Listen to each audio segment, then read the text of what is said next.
그럼 경제부총리 겸 기획재정부 장관의 브리핑이 있겠습니다.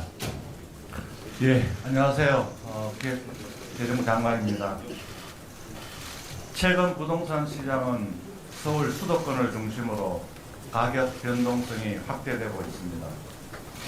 이에 정부는 국민 주거 안정을 최우선 목표로 수요와 공급, 양 측면을 균형 있게 고려해 부동산 시장을 안정적으로 관리한다는 원칙 하에 주택시장 안정화 대책을 마련했습니다. 첫째, 토지거래 허가구역과 규제지역을 확대 지정해서 가수요를 차단하겠습니다. 서울 전역과 과천, 성남 등 경기도 12개 지역을 토지거래 허가구역, 조정 대상지역, 투기 과열지구로 지정해서 주택 구입 시 실거주 의무를 부여하고 대출, 세제 등 강화된 규제를 적용하겠습니다. 둘째, 부동산 대출 규제를 보완하겠습니다. 주택담보대출 한도를 15억 원 초과 25억 원 이하 주택은 4억 원으로 25억 원 초과 주택은 2억 원으로 낮추겠습니다. 스트레스 DSR 금리 한을 높이고 수도권과 규제지역 전세 대출에 DSR을 적용하겠습니다. 셋째, 생산적 부문으로 자금 흐름의 유도, 억능 부담 원칙, 국민 수용성 등을 종합적으로 감안해서 부동산 세제 합리화 방안을 마련하겠습니다.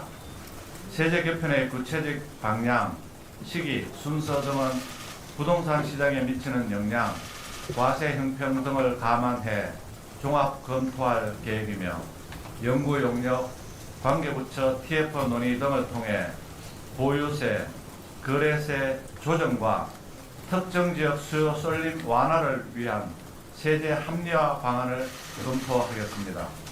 넷째, 부동산 거래 질서 확립을 위해 국세청, 경찰청 등과 긴밀히 공조해서 이상거래 불법 행위에 엄정히 대응하겠습니다. 마지막으로 9.7 공급 대책을 더욱 속도감 있게 추진하겠습니다.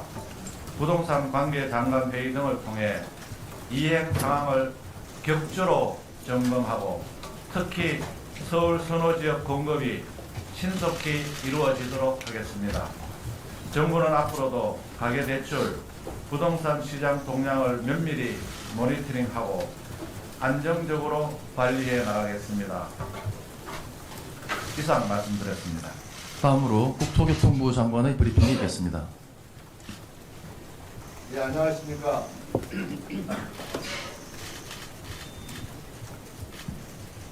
예, 안녕하십니까. 국토부 장관 김윤덕입니다. 지금부터 주택시장 안정화 대책에 대해 말씀드리겠습니다. 현재 주택시장은 한강 인접지역의 시장 불안이 주변으로 확산되고 있으며 글로벌 금리 인하 기조와 수급 불균형 하에서 주택시장으로의 자금 유입 우려가 증가하고 있습니다.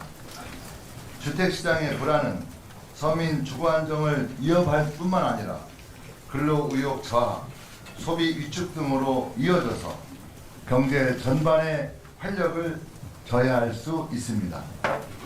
이에 정부는 주택시장의 불안을 조기에 차단하고 보다 생산적인 부문에 자본이 투자될 수 있도록 선제적으로 대응하고자 합니다. 먼저 주택 수요에 대한 관리를 강화하겠습니다. 주택시장 과열 우려가 있는 지역을 대상으로 조정 대상 지역과 투기 과열 지구를 추가 지정하겠습니다.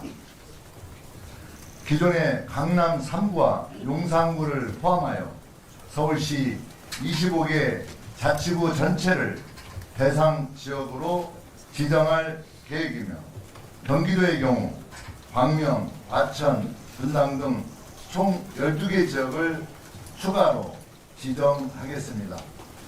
이 지역들은 내일부터 지정에 따른 그 효력이 발생될 예정입니다. 토지거래 허가구역도 추가 지정하여 주택 구입 시 실거주 의무를 부과하고 갭 투자를 차단하겠습니다. 투기 과열지구 등과 동일하게 서울 전 자치구와 경기도 12개 지역을 10월 20일부터 내년 12월 31일까지 토지거래 허가구역으로 추가 지정하고 필요시 연장 또한 적극 검토하겠습니다. 과열 양상을 보이고 있는 수도권 규제 지역에 대해 부동산 금융 규제도 보다 내실화하겠습니다. 주택담보대출 최대 한도를 현행 6억 원에서 집값에 따라 2억 원부터 6억 원까지 차등 적용하겠습니다. 스트레스 금리 하한을 높이고 1주택자의 전세대출 DSR 반영 등을 추진해서 과도한 차입을 통한 주택 구입을 제한하겠습니다. 아울러 생산적 부문으로 자금을 유도하기 위해 관계부처 TF를 구성하여 부동산 세제에 대해서도 종합적으로 검토하고 합리적 개선 방안을 마련하겠습니다. 부동산 관련 불법 행위를 근절하고 거래 질서를 확립하겠습니다.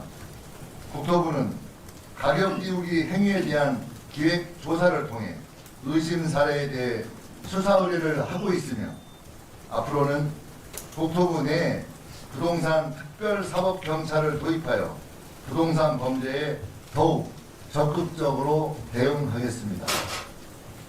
금융위는 대출규제 우회 사례에 대한 점검과 감독을 강화하고 국세청은 아파트 증여 거래를 이용한 탈세자 점검과 함께 부동산 탈세 신고센터를 설치 운영하여 부동산 탈세에 신속히 대응해 나가겠습니다.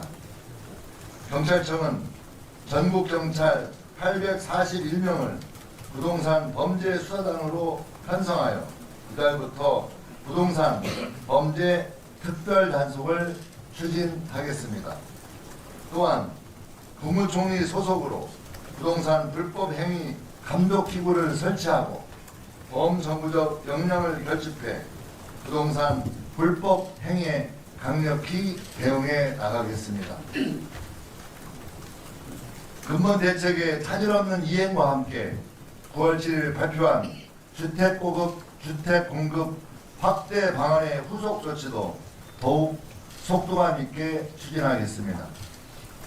9월 7일 대책은 주택 공급 여건 개선을 주요 내용으로 하고 있어 효과가 나타나기까지 시차가 소요되는 만큼 대책이 제대로 추진되고 있는지 국민들이 확신하기 어려운 측면이 있다고 생각합니다.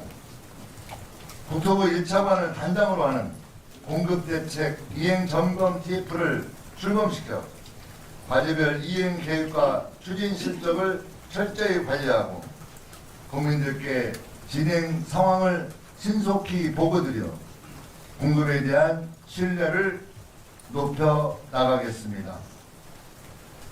주택시장 안정의 골든타임을 놓치게 되면 국민들의 내 집 마련과 주거 안정이 더욱 어려워질 수 있습니다. 관계기관이 함께 숙고하여 종합대책을 마련하였습니다. 수요와 공급량 측면에서 국민들께 약속드린 과제들을 흔들림 없이 추진하여 주택시장의 수급을 안정화시키고 서민 주거 안정과 주거 경제활력 제고를 지원하겠습니다. 주택시장 안정을 정부정책의 우선순위로 두고 관계부처가 총력 대응하겠습니다. 고맙습니다. 이어서 국무조정실장의 브리핑이 있겠습니다. 예, 안녕하십니까. 국무조정실장 윤창열입니다. 국무조정실은 범정부적 역량을 결집하여 부동산 시장의 거래 질서를 교란하고 서민 주거 안정을 저해하는 불법적이고 악질적인 부동산 범죄에 강력하게 대응하겠습니다. 이를 위해 부동산 관련 법률을 재개정하여 국무총리 소속으로 부동산 불법행위 감독기구를 설립, 각 부처에서 수행 중인 조사, 수사의 기획조정뿐만 아니라 전세 사기, 가격 띄우기 등 사회적 이슈에 대해서는 직접 조사, 수사하겠습니다. 적발된 불법 행위에 대해서는 강력한 처벌로 일벌 받게 하여 부동산 불법 행위가 더 이상 자리 잡지 못하도록 함으로써 공정하고 투명한 부동산 거래 질서를 확립하겠습니다. 아울러 감독기구 설립 준비와 전담 기구가 설립될 때까지 범정부적 부동산 불법 행위 엄정 대응을 위해 우선 국무조정실, 국토부, 금융위, 국세청, 경찰청 등 관계기관으로 구성된 부동산 감독 추진단을 신속하게 구성 운영하겠습니다. 앞으로도 정부는 부동산 시장이 확고한 안정세를 보일 때까지 시장 상황에 맞춰 수요와 공급 양 측면에서의 적절한 대책을 시행해 나가도록 하겠습니다. 감사합니다. 다음으로 금융위원회 위원장의 브리핑이 있겠습니다. 예, 안녕하십니까. 금융위원회 위원장 이혁원입니다. 지난 6.27 대책 시행 이후 가계대출 증가세는 상당 부분 둔화되었으나 수도권 일부 지역을 중심으로 한 부동산 가격 상승세가 지속되고 수요자들의 불안 심리도 확산되는 등 주택시장의 과열 신호가 점점 커지고 있습니다. 이에 정부는 확고한 주택시장 안정을 위해 대출 수요에 대한 관리를 더욱 강화해 나가고자 합니다. 우선 금번 규제지역 토지거래 허가구역 확대 지정에 따라 주담대 LTV 비율이 70%에서 40%로 축소되고 전세대출, 신용대출 차주의 규제지역 주택구입 제한 등 규제지역에서 한층 강화된 대출 규제가 즉시 적용됩니다. 이와 함께 현재 수도권 규제지역 주담대에 적용 중인 6억 원 대출 한도 규제를 주택가격 수준에 따라 차등 적용하겠습니다. 15억 원 이하 주택은 현행과 동일하게 6억 원 한도를 유지하되 15억 원 초과 25억 원 이하 주택은 대출 한도를 4억 원으로 25억 원 초과 주택은 대출 한도를 2억 원으로 적용하여 과도한 대출을 활용한 고가주택 구입 수요를 제한하겠습니다. 차주별 DSR 산정 시 대출 금리에 가산되는 스트레스 금리를 수도권 규제지역 내 주담대에 한해 1.5%에서 3%로 상향 조정하겠습니다. 이를 통해 향후 금리 인하 시 발생할 수 있는 차주별 대출 한도 확대 효과가 일정 부분 상쇄될 수 있을 것으로 예상됩니다. 전세대출의 경우 1주택자의 수도권 규제지역 내 전세대출에 대해 DSR을 적용하겠습니다. 원금을 만기 일시 상환하는 전세대출의 특성을 감안하여 전세대출의 이자 상환 부분을 임차인의 DSR에 반영하고 근본 조치의 시행 경과 등을 보아가며 전세대출 DSR 적용 대상을 단계적으로 확대해 나가겠습니다.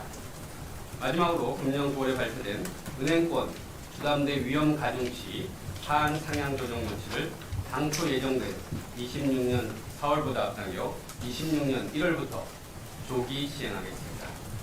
정부는 근본 대출 규제 강화 과정에서 서민 무주택자, 실수요자 등에 대한 자금 공급은 지속하되 실수요자와 관계없는 부동산 관련 투기적 대출 수요는 더욱 촘촘하게 점검하고 엄중하게 관리해 나가겠습니다.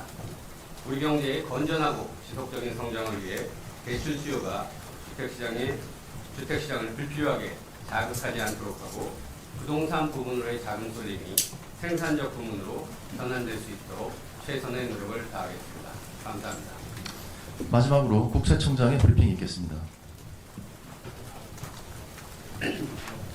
안녕하십니까. 국세청장 임광현입니다. 최근 서울 수도권 등 일부 지역에서 시세 차익을 노린 투기성 거래와 부의 이전을 위한 편법적인 자금 조달이 꾸준히 확인되고 있습니다. 국세청은 시장 과열이 나타나는 지역의 불법, 편법적인 자금 흐름을 철저히 차단해 가수요와 투기 수요를 진정시키겠습니다. 먼저 대출 규제 확대에 따른 현금 부자들과 외국인 등의 가수요 차단을 위해 강남 4구를 포함한 한강벨트 등 고가 아파트 취득에 대해서는 자금 출처 검증을 대폭 강화하겠습니다. 시장 상황이 안정화되는 시점까지 자금 출처 조사 건수와 대상을 전면적으로 확대하는 한편 30억 원 이상 초고가 주택 거래, 고가 아파트를 취득한 외국인과 연소자에 대한 전수 검증도 지속해 나가겠습니다. 검증 결과 사업소득을 누락하거나 법인 자금을 부당하게 유출을 하여 취득한 경우 관련 사업체까지 확대해 조사하겠으며 부모 찬스로 취득한 경우 부모의 소득 원천도 검증하겠습니다. 최근 증가하고 있는 고가 아파트 증여와 관련하여 강남 4구, 마용성 등 고가 아파트 증여 거래 1,500여 건에 대해서도 빠짐없이 살펴보겠습니다. 똘똘한 한 채를 증여받고도 시세보다 훨씬 낮은 가격으로 신고하거나 매매 거래 위장, 저가 양도 등 자녀에게 변칙 증여한 건은 빈틈없이 과세하겠습니다. 또한 부담부 증여로 신고한 경우 증여받은 자녀가 담보대출금과 전세금을 실제 상환하고 있는지, 채무를 상환하더라도 부모로부터 생활비를 별도 지원받고 있는 것은 아닌지 면밀히 점검해 탈루된 세금을 철저히 추징하겠습니다. 다음, 신고가 거래 취소 등 시장을 교란시키며 불법 수익을 챙기는 것으로 의심되는 중개업소, 유튜버, 블로거 등 투기조장 세력도 집중 검증하겠으며 부동산 플랫폼을 활용한 거래로 불법, 탈세 등 이상 거래가 없는지 살펴보겠습니다. 아울러 부동산 탈세 신고센터를 별도 설치하여 전 국민으로부터 탈세 제보를 수집하겠으며 국세청이 보유한 과세 인프라와 연계하여 신속하게 처리하겠습니다. 집은 국민의 안정된 삶을 위한 보금자리여야 하며 불법 편법적인 자산 증식이나 이전 수단으로 악용되어서는 안 됩니다. 실수요 중심의 시장 질서가 회복될 수 있도록 국세청이 할 수 있는 모든 역량을 쏟아붓겠습니다. 감사합니다. 이상으로 공식 브리핑을 마치겠습니다. 장관님들께서는 이석하셔도 되겠습니다. 질의응답을 위해서 잠시 장내를 정돈하는 시간을 갖겠습니다.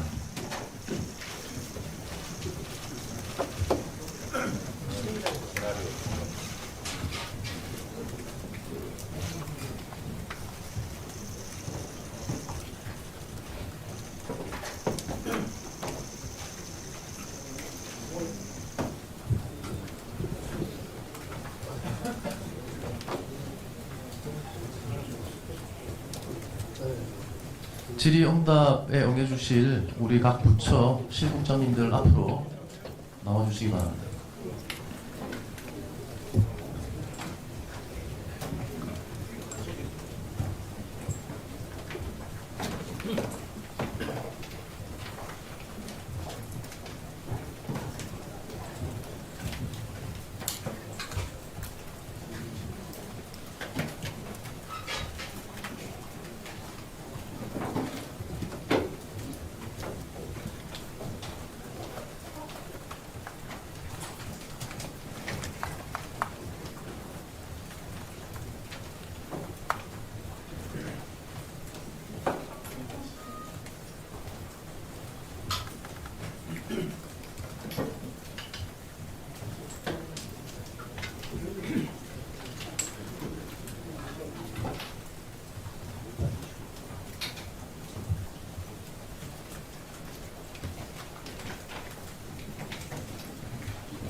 그럼 지금부터 질의응답을 진행하도록 하겠습니다.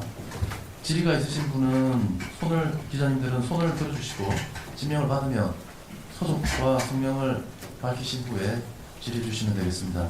자, 손을 들어주십시오. 최진 기자. 안녕하세요. 저 이대희 정의 기자인데요. 이재명 정부 출범한 이후 4개월 만에 세 번째 대책이 나오는 건데 그전에 이제 장관님께서 말씀하시기를 문재인 정부식 찔끔 대책은 안 하겠다고 하는데 그보다는 더 잦은 대책이 나오는 것 같거든요. 그래서 어떤 차이가 있는지 좀 궁금하고요. 사실상 보유세 추가 강화를 예고하셨는데 추가 규제가 이제 대책이 나오는 게 몇 개월은 좀 숨고르기도 하겠지만 추가 규제 가능성을 대비해서 오히려 단기간 집값을 다시 또 빠르게 올릴 가능성 없는지 문재인 정부처럼 그거에 대해서 어떻게 생각하시는지 궁금하고요. 추가적으로 한 가지 더 질문을 드리자면 그 6.27 대책 때는 수도권 주담대에서 6억 원으로 일괄적으로 막았는데 이번에 시가별로 차등화했는데 이 시가별로 차등화를 통해서 얻을 수 있는 효과가 뭐라고 보시는지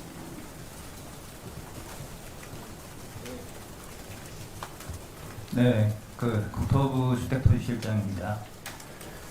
세 가지 질문을 주셨는데 두 가지는 제가 좀 답변하는 또 다른 분이 답변할 것 같습니다. 먼저 첫 번째 질문에 대해서는 지난번 장관님께서 국토부 장관님께서 기자간담회를 통해서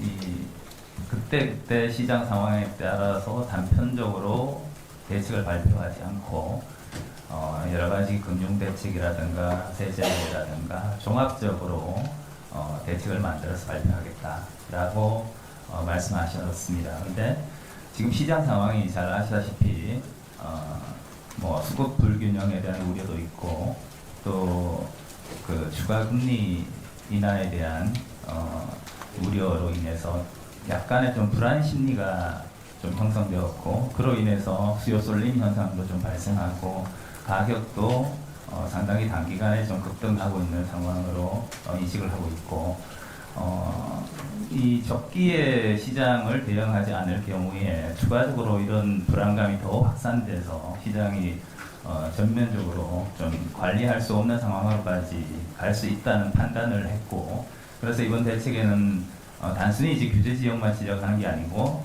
규제 지역과 토지 거래 허가 구역 그리고 추가적인 대출 규제 향후 세제 개편 방향까지 담은 종합적인 대책을 발표했다는 말씀을 드리고 이번 대책의 핵심은 이거라고 생각합니다. 지금 과거에 토지 그 규제 지역을 지정할 때는 조정 대상 지역도 그렇고 투기 과열 지구도 그렇고 단계적으로 뭐 2016년부터 21년까지 계속 단계적으로 이렇게 확대해가는 방식으로 대책을 발표했기 때문에 지정 안 된 지역으로 추가적으로 풍선 효과가 발생하고 해서 효과가 크게 나타날 수 없었던 한계가 있었다고 보고 이번에는 굉장히 좀 넓게 향후에 발생할 수 있는 풍선 효과를 방지할 수 있는 좀 넓은 지역을 대상으로 지정을 하면서 또 추가적으로 토지거래 허가구역을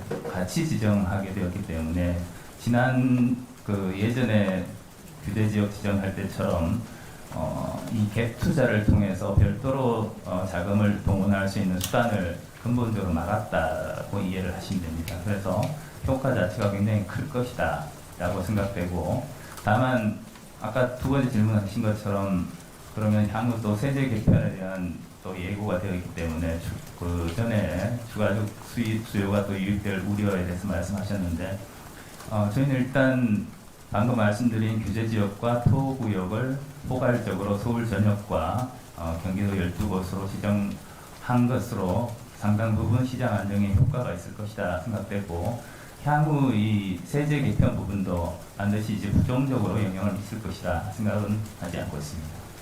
세 번째 질문은 금융위원회 금융정책국장입니다. 그 대출 한도를 6억 원, 그 다음에 4억 원, 2억 원 이렇게 점차적으로 강화하는 이유에 대해서 물어보신 것으로 이해를 하는데요. 기본적으로 저희는 대출 한도를 규정함에 있어서 기본적으로는 시장 상황과 그때그때의 대출이 주택 구입에 어느 정도 활용되는지를 보고 적절한 규제 수준을 선제적인 접근 원칙 하에 정해 나가고 있습니다. 돌이켜보면 6월 27일 대책을 할 때의 그 부동산 시장 상황을 보면 여러 가지 상승 요인이 있었는데 그 중에 대출 수요 측면에서 보면 금년 상반기에 대출이 늘어나고 있던 상황이었습니다. 그렇기 때문에 좀 선제적으로 시장 안정을 위해서 예전에는 없던 6억 원 대출 한도를 설정을 해서 시장을 좀 안정시키고자 했고 그리고 대출이 이용되는 규모도 줄이고자 했던 것입니다. 그런 부분에 일정 효과가 분명하게 있었고요. 그런 대출 절대적인 규모가 증가 추세가 상당 부분 둔화되었습니다. 그런데 그럼 지금 이번에 왜 다시 4억 원, 2억 원의 한도 규제를 추가하게 되느냐라는 측면에서 보면 최근에 또 주택가격 상승 추이 분포를 보아야 하는 상황입니다. 최근의 주택가격 상승은 고가 주택 중심으로 이루어지고 있고 서울의 주변부로 확산되고 있는 상황입니다. 그러니까 그런 부분에 있어서 대출을 이용한 주택 구입 수요를 조금이라도 더 촘촘하게 관리하기 위해서는 고가주택 중심으로 가격이 상승하고 있는 만큼 고가주택을 타겟으로 한 대출 한도를 규정하는 것이 적정하다고 판단한 것입니다. 이상입니다. 예, 손을 들어주십시오. 예, MBC 윤수홍 기자님. 네, MBC 윤수환입니다. 최근 부동산 매매거래 자금조달 계획서를 보면 금융권 대출 말고 이제 가족들에게 돈을 빌려가지고 주택을 구입하는 경우가 상당히 많은 것으로 나타나고 있는데, 이런 측면 때문에 이제 대출 규제 자체가 오히려 서민이나 중산층을 겨냥하는 거 아니냐 하는 비판이 좀 있는 것 같습니다. 그리고 추가적으로 이런 대출 규제를 통해서 과연 인기 선호 지역의 집값을 잡는 것이 실효성이 있냐 하는 지적도 있는 것 같은데요. 가족 대출을 규제할 수 없는 상황에서 지금의 대출 규제가 어떤 실효적 효과를 가질 수 있다고 보시는지 말씀 부탁드립니다. 네, 이 부분도 결국은 또 대출 규제에 관한 질문이신 걸로 보는데요. 저희가 이번 규제를 살펴보시면 15억 원 이하의 주택을 구입하는 분들에 대한 대출 한도 규제는 적용되지 않습니다.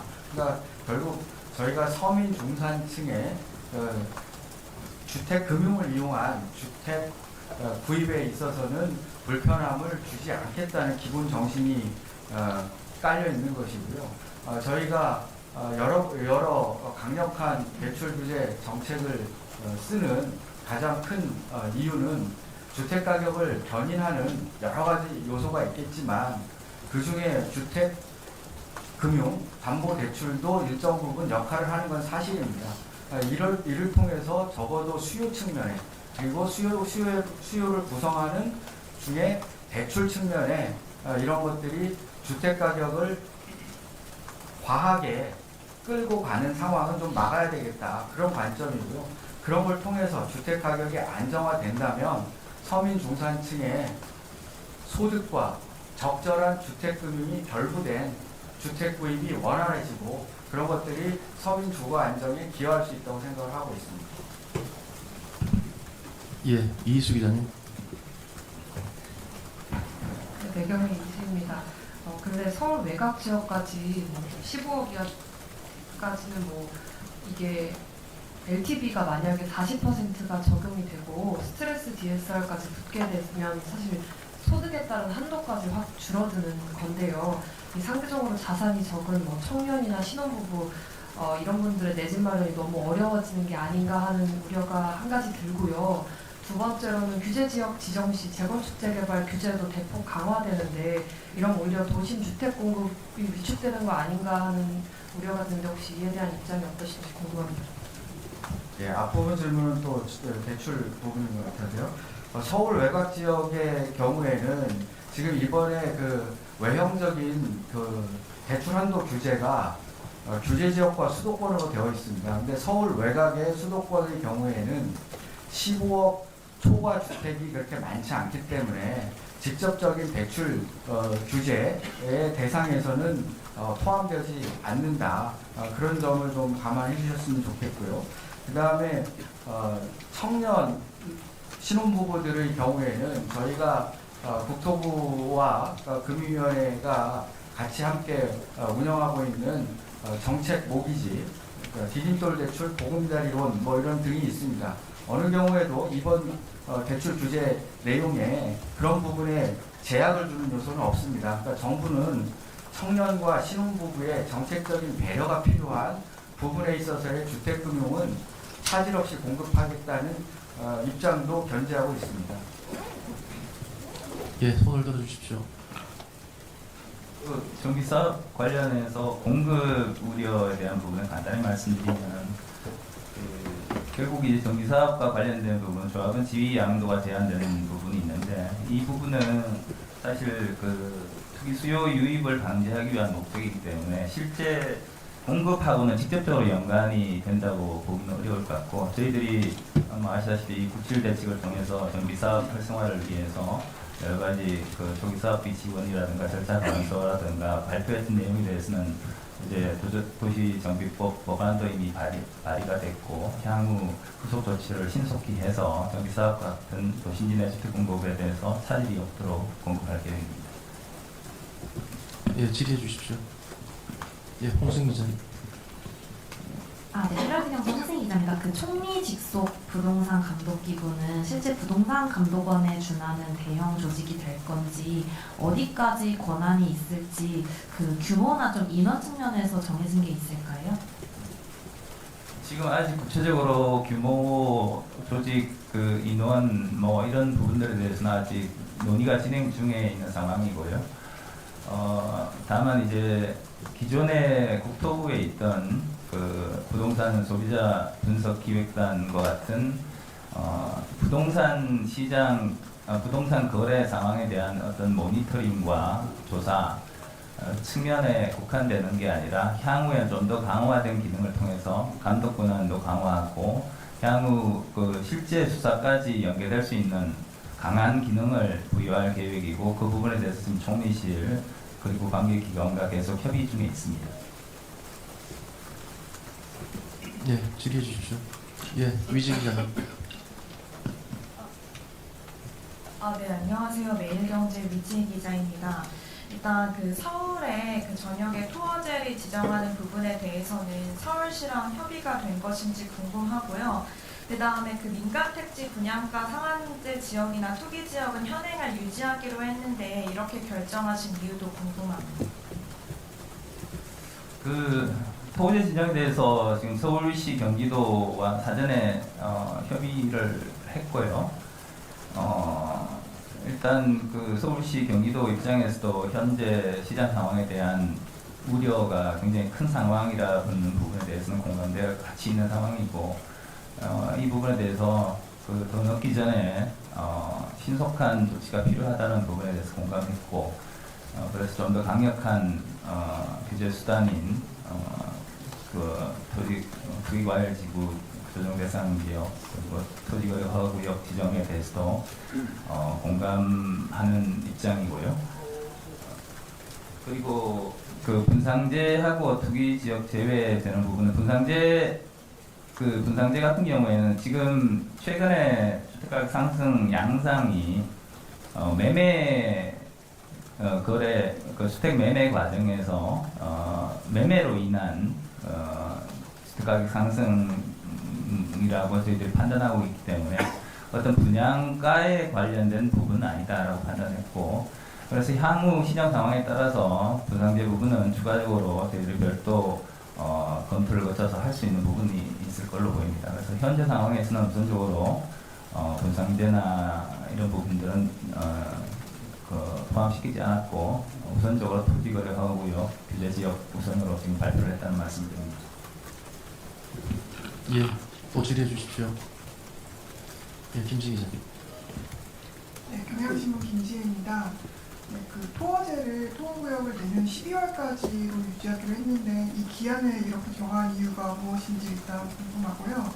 그리고 두 번째로는 그 아까 지리가 나오긴 했는데 그 서울 외곽 지역에는 LTV가 40% 정도 40% 적용이 되게 되는데 이 경우에는 금융위에서 말씀하시는 대출 규제를 이중 제한을 받게 된다는 생각이 듭니다. 대출 규제를 좀 서울 외곽에서 오히려 두 번 그러니까 대출 규제가 여러 겹의 차원으로 이루어지는 이유에 대해서 거기에 대한 어떤 우려되는 사항은 없으신지 궁금합니다. 그 내년 12월 말까지 토구역을 지정하게 된 건 지금 현재 강남 사는구, 용산구도 내년 12월까지 되어 있습니다. 일단 지금 저희들이 추가적으로 서울 전역에 대해서 토지거래구역을 지정하면서 일단 기본적으로는 그 시기까지 맞추는 게 맞겠다는 생각이고 향후 이제 시장 상황에 따라서 또 뭐 다른 차원에서 검토할 수 있는 부분도 있을 거라고 봅니다. 예, 또 질의해 주십시오. 예, 여쭤주십시오. 네, 그 대출 규제 관련해서 서울 외곽 지역에 관해서 다시 여쭤보시는데 기본적으로 지금 이번에 규제가 강화되는 측면이 대출 한도에 있어서 두 가지 축이 있는 거 아니겠습니까? 규제 지역이 됨으로써 LTV 한도가 70에서 40으로 낮아집니다. 그 다음에 15억 원 초과 주택의 경우에 대출 한도가 4억 원, 25억 원 초과의 경우에 2억 원 이렇게 되니까 이게 이중규제 아니냐 이런 생각을 하시는 것 같은데 그걸 정확하게 이해를 하시려면 15억 원에 LTV 40%를 적용을 하면 그게 6억 원입니다.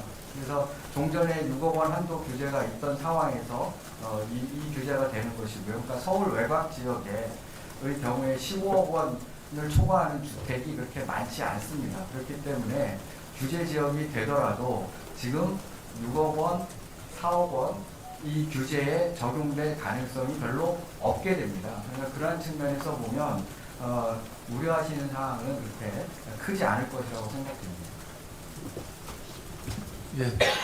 예, 이축복 기자님. 네, 동아일보 이축복 기자입니다. 그 금융 아까 말씀해 주셔서 여쭤보는데 그 대출이 그 가격대별로 묶여 있어서 대상 지역 가격대별 아파트 물량이 어떻게 되는지 좀 공유해 주시면 좋겠고요. 그리고 또 그 토지거래허가구역 자체가 과거에 그 대규모 개발 때 투기를 방지하기 위해서 나왔던 제도인데 이게 좀 아파트로 좀 지나치게 넓어지는 것 아닌지 그런 거에 대한 우려가 많습니다. 그 부분에 대한 좀 입장 설명도 부탁드립니다.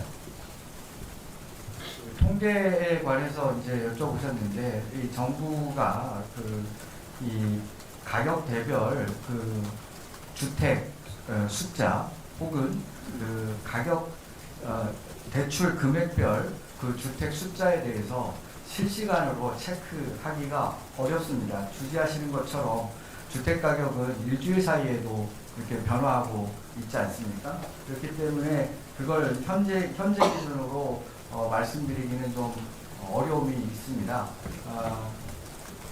저희가 대출 한도 규제를 15억 원과 25억 원으로 결정을 할 때 활용한 통계는 있습니다만 그 통계가 수시로 바뀌고 이렇기 때문에 이 자리에서 통계를 밝히는 것은 오히려 시장의 불안 심리를 더 키울 수 있는 여지가 있어서 적절하지 않은 것 같습니다. 이해해 주시기 바랍니다.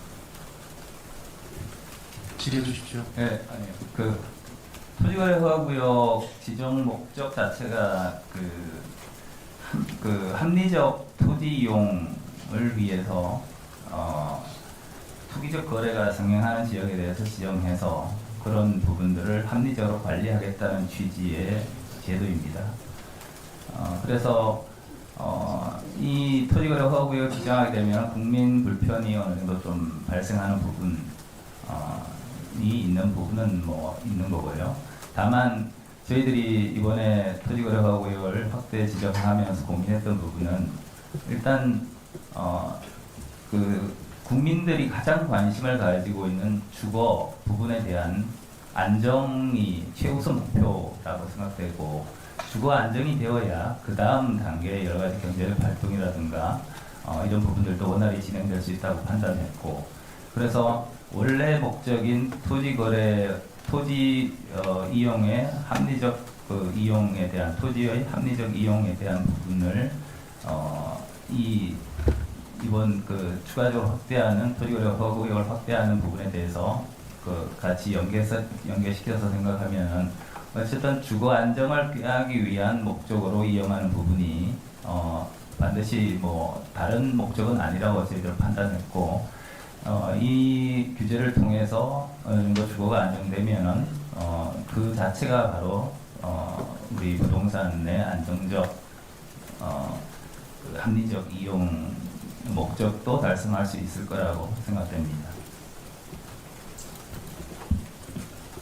예, 또 질의해 주십시오. 예, 유옥성 기자님. 한국경제유상입니다. 규정재산세 규제 지역 지정할 때 아파트하고 아파트가 한동에 상호작용된 세대 이렇게 명시하셨는데 거기에 해당되는 사례들이 몇 가구나 있는지 궁금하고요.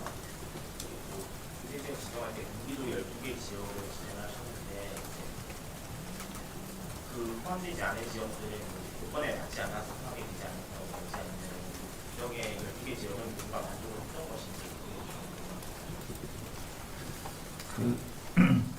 일단 두 번째 질문에 대해서 당연히 규제 지역의 요건은 다 충족되는 지역을 지정했고요.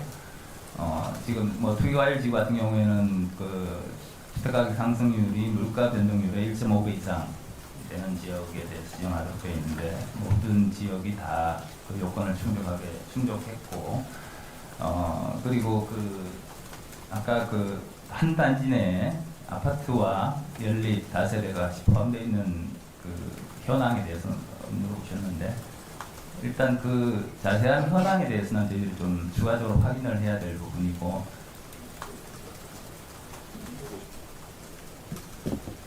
전체 가구 숫자는 한 750개 내외 정도 됩니다.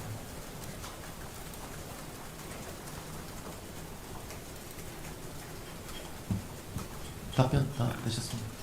네. 또 추가 질의 있으신가요?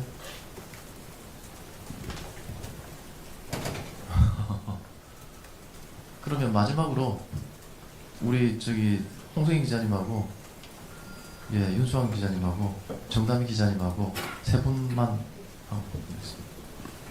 네, 한 가지만 더 질문드리고 싶은데 계속 주거 안정 말씀하셔서 지금 이재명 정부에서 보시는 주거 안정이 주택가격 오름세의 둔화인지 아니면 하락세를 의미하시는 거죠? 한번 부탁드려도 이제 주거 안정이라고 하는 게 그렇게 뭐 그 상승 주택 가격의 상승 하락에만 국한해서 생각할 부분은 아니라고 생각되고요. 일단 국민들 대부분이 그 삶의 기본은 주거 여건이 이제 충족되어야 그 주거 부분에 대한 신경을 안 쓰고 다른 경제 활동을 할 수 있기 때문에 지금 현재 시장 상황 자체가 그 초기에는 뭐 강남 상구나 용산구나 마용성이나 이런 그 핵심 그 관심 지역 중심으로 주택 가격이 많이 상승하다가 지금은 잘 아시다시피 뭐 여러 가지 한강 지역 주변으로 계속 확산되고 있고 또 경기도까지 확산되는 상황이기 때문에 전반적으로 시장 상황이 워낙 과열되고 있는 상황이다라고 판단했고 이런 과열 상황이 계속 언론 보도를 통해서 보도되고 하면은 국민들께서 생각하시는 주거 안정에 대한 부분이 굉장히 좀 불안해질 수 있다. 그런 불안 심리가 굉장히 커질 수 있고 그런 부분들에 대한 안정을 빼앗는 측면에서 이해를 해주시면 될 것 같습니다. 네, MBC 윤수환입니다. 그 세제 관련해서 여쭙고 싶은데요. 수요 쏠림 완화를 위한 세제 합리화 방안이라고 되어 있는데 이 수요 쏠림 완화라는 것 자체가 구체적으로 어떤 방향을 말씀하시는 건지 여쭙고요. 또 세제 카드는 최후의 가급적 최후의 수단이다라는 말씀도 이제 부총리가 하셨는데 그 이제 세제 개편이 시작되는 이유도 같이 여쭙고 싶습니다.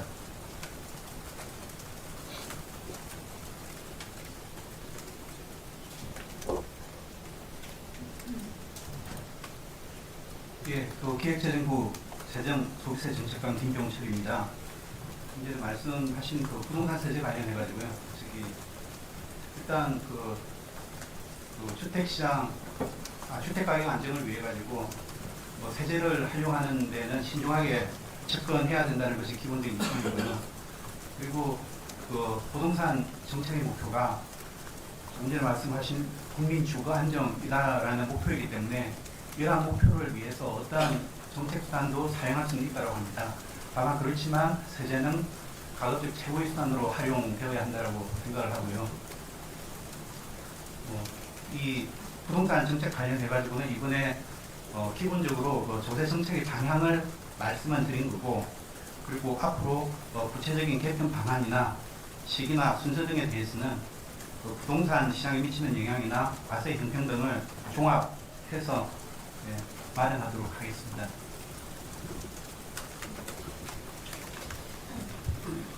예, 정담희 기자님 마지막입니다. 예. 네, 저 연합뉴스TV 정담희 기자입니다. 간단하게 두 개의 질문 드리겠는데요. 우선 토지거래 허가구역을 이제 다 서울 전역으로 묶으셨는데 그로 인해서 이제 전세 시장 불안이 우수된다 이런 여러 가지 전세 시장 관련한 걱정들이 나올 것 같은데 이거에 대한 이제 어쨌든 전세 시장을 어떻게 앞으로 좀 할 건지 이런 가뭄에 대한 그런 대책도 궁금하고요. 또 오늘 공급 대책에 대해서도 조금 말씀을 해주셨는데 내용을 보니까 그냥 기존 것을 좀 더 이제 빨리 하겠다 아니면 철저하게 감독하겠다 이 정도로 보이는데 혹시 정비사업 규제 추가 완화 뭐 재초안이라던가 분상제 개선 이런 쪽에도 혹시나 그 예정이 있으신지 궁금합니다. 그 토지거래 허가구역을 지정하게 되면은 아무래도 이제 실거주를 2년간 해야 되기 때문에 그 실거주로 인해서 전세 매물이 안 나올 수 있다라는 우려를 하시는 분들이 있는데요. 일단 근데 이 실거주 해야 되는 돈이 결국은 기존에 거주했던 그 집이 결국은 또 매물로 나오는 효과가 있기 때문에 사실은 크게 토지거래 허가구역으로 인해서 전세 매물 그 줄어드는 부분은 전세 시장에 영향을 미치는 부분은 크지 않다라고 저희들이 그 부분에 대해서는 뭐 사실은 좀 검토도 하고 고민도 해봤습니다만은 크지 않다라고 이해를 해주시면 될 것 같고 공급 관련해서는 구칠 대책이 사실 이번 정부 들어와서 첫 번째 공급 대책으로 그 향후 이제 5년간 135만 원을 공급하는 계획을 발표했는데 저희들이 이 발표한 내용에 대해서 사실은 공급 대책은 잘 아시다시피 바로 시장에 주택이 들어오는 상황이 아니기 때문에 시간이 필요하고 다만 그 시간이 국민들에게 확고히 5년 후, 2년 후, 1년 후에 들어온다는 신뢰를 심어주게 되면은 결국 시장 안정에 기여하는 부분이 있기 때문에 그런 부분들을 그런 효과를 위해서 저희들이 후속 대책에 대해서는 차질 없이 특히 여기에 제시되어 있는 것처럼 12월 내로 그동안에 발표했던 명확하게 제시하지 못했던 그 공급 계획이라든가 향후 추진 계획이라든가 이런 부분에 대해서도 또 그 노후 청사라든가 그 이런 부분들에 대해서는 구체적 입지까지 제시할 수 있도록 저희들이 그 계획을 세우고 있습니다. 그래서 향후에 12월 내로 후속 그 공급 대책에 대해서 저희들이 발표할 기회가 있을 걸로 이해를 하시면 될 것 같습니다. 예, 이상으로 질의 답변을 모두 마치겠습니다. 참석해주신 모든 기자님들께 감사드립니다.